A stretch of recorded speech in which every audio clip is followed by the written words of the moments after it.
your newspaper article. So I'd like to talk through what I'm expecting you to do. So you're going to use this fact sheet here that has notes taken from the story that I've just read to you.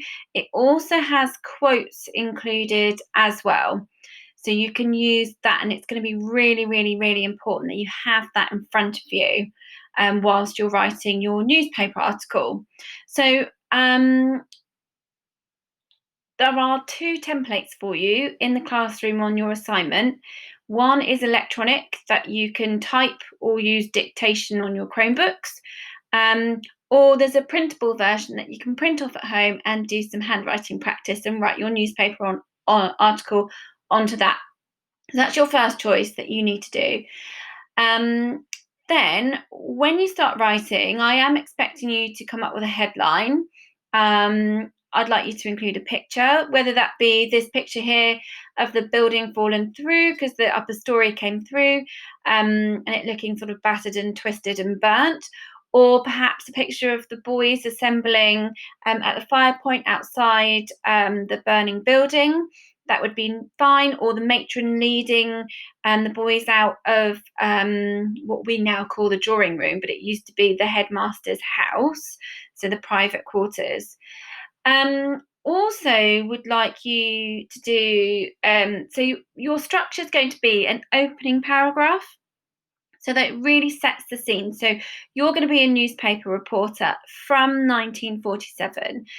This major event's just happened, so it's a big deal. It was a big tragedy. There was a loss of life, but so much bravery, and the pupils were so well behaved, and all of their lives were saved. So you're going to introduce it, and then you're going to do the body of the story.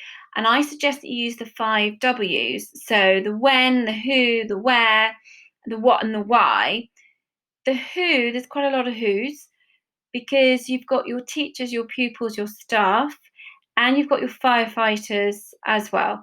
So there's quite a few there. And then within those 5 W's, you're going to use these facts and quotes in a chronological order. So starting right from 7, when the first person noticed the smoke from the roof, right up until that evening. So what happened in between all of that, with people exiting the building, and the fire getting more intense and hot, the fire engines coming after half an hour, and then a further 5 more fire engines coming after that first New Milton one, so 6 in total, and so on. So if I just show you this electronic version here, so I've used the actual title headline that the local newspaper used at the time. It says, Barton School fire drama, maid loses her life but 82 boys saved.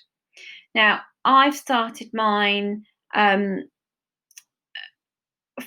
the beginning of the evening. So on this tragic evening, Sunday the 18th of May, a young housemaster shouts from the cricket field, there's smoke coming out of the roof.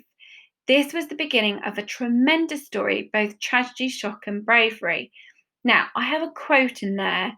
I've set the scene. Everyone knows what's going on. I've given them the date. I've told them who first saw the smoke. I've told them that this story is a tragedy. It has shocking moments, and it also has moments of bravery. And then you can see I've got my picture there. One more thing I'd like to show you is on these slides, you have a little guide here. And this is quite important because to be successful, I'd like you to include these in your writing. So we have got some sentence starters here in purple. We have some connectors and connectives there, and we've got some other sentence starters here. So you could print this out, or just have it on if you're writing, have it in the screen in front of you, and get some ideas, just like you do in the classroom with your cards. So that is there for you, and I'll also put it in your assignment area so that you can print it off. I hope that's helpful. Enjoy your writing. Introduction, main story, concluding paragraph, or concluding sentence.